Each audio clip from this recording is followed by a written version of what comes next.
လေးနဲ့မရောက်တာ အော်ပြတခါကြီးပွင့်တော့ပြေတော့ ဒီမှာရေဆုံးဝင်နေ alright okay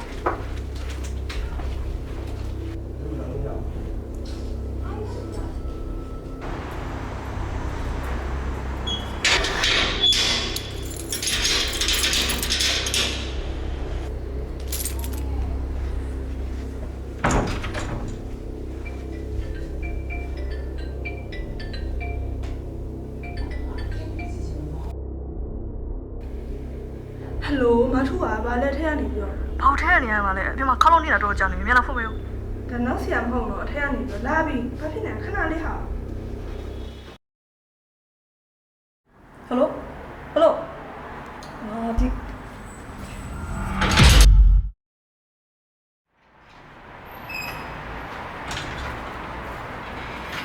ဘယ်လိုရောက်နေလဲဘယ်လိုခုမှန်းလဲ ခုနအိမ်အောင်တော့ကြာခွင့်လိုက်တော့ပြန်ပြီ